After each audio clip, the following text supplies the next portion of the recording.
School के पिछुआरा सारा पिछिनवा चबा घाली। हम पहिल के फेल हम हमरे लिखा लगा हमरे से ना पढ़ा। ये बड़ी सोचे वाला बात महाराज।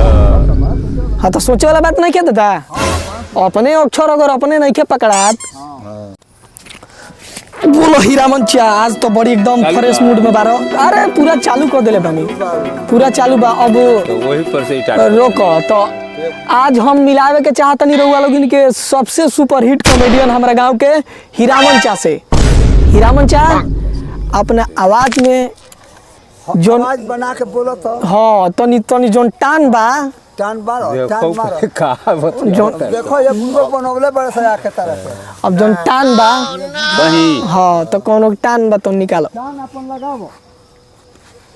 ये जोन टान लगाओ तो थी। हम धन में धनाथ बानी एको धुर न खेत बा। हाँ धन में धनाथ बानी एको धुर न खेत बा। पढ़ते पढ़ते बूढ़ हो गनी अक्षर से न भेंट बा। बाप रे तीन चोट खड़ा खड़ा और हबकुरी है रात में तो टिप टाप दिन में जरूरी है। बताओ पदी का है तो ये तो हमरो पता नहीं के। हम पढ़ले बानी 9 नॉलेज 10 कॉलेज स्कूल के पिछुआरा सारा पिछिनवा चबा घाली। हम पहिल के फेल हम हमरे लिखा लगा हमरे से ना पढ़ाला। ये बड़ी सोचे वाला बात महाराज। हाँ तो सोचे वाला बात नहीं क्या दादा, अपने अक्षर अगर अपने नहीं के पकड़ात।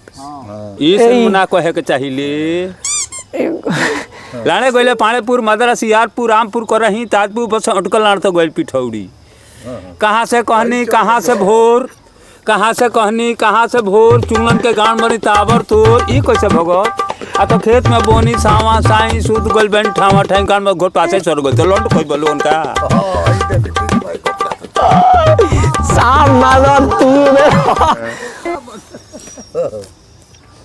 राम चले लक्ष्मण न चले हनुमान न चले तलंका की डाहन की 33 कोट पर धूप चले जैसे मेघ चलल बरती सावन की। वाह का करी है दशरथ के नंदन त का करी है तपसी दुन भैया। आव तू है दलसाज तू है से बांदर कोई नहीं रखवैया।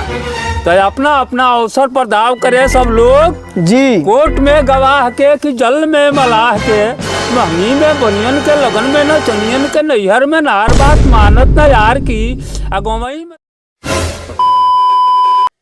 तब चिंटी चलली अपना नैहरवा तो 9 मन कजरा लगाई के। अब बाघवा के मारी के बगल में दबौली तो ऊँटवा के लेली लटकाई। तो हर मुहवा करिया करिया भूर कुछ क दी खपड़ा से नरिया। अरे बाप रे। एगो बूढ़ रहे। रोका रोका। बूढ़ पुरनिया रहे तो कहे हमरा दामाद के लोग लड़बो खो। बताओ हमार दामाद कितना चालू बा चलाक बा। भात के चावल को होता, दाल के दिउल को होता, पानी के जल को होता।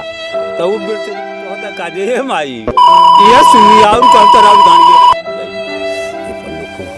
बाप रे।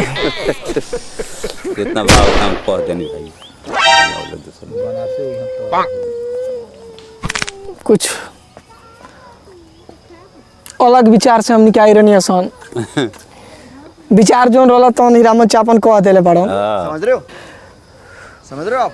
तो ये रोला हीरामन चा के कुछ अभी नया नया हमारा साथी जुड़ल बानी।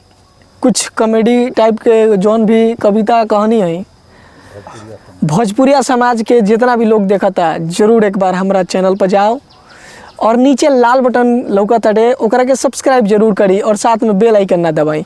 और आए वाला दिन में हम का संगे बहुत एक से बढ़ के एक हिट कॉमेडी वीडियो लेके आए वाला बानी। तो पहिलका वीडियो रहा है हीरामन चा के साथ हमार हीरामन चा रहा नु। तो कुछ कह दी महाराज हमारा ऑडियंस खाती, हाथ हिला के मुड़ी हिला के डोला दी कुछ।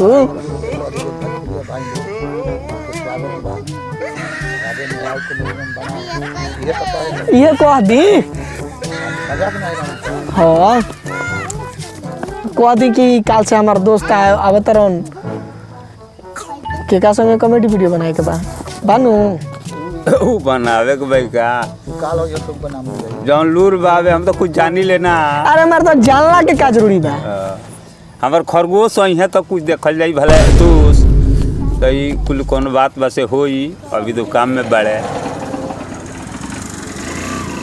अब हमरे लाड़ में भाग धसाइल बा तो हम का करी। अब जौन बाल उर तन कह देतानी भोजपुरिया भाई लोग से अपन इहे हमार निवेदन बा।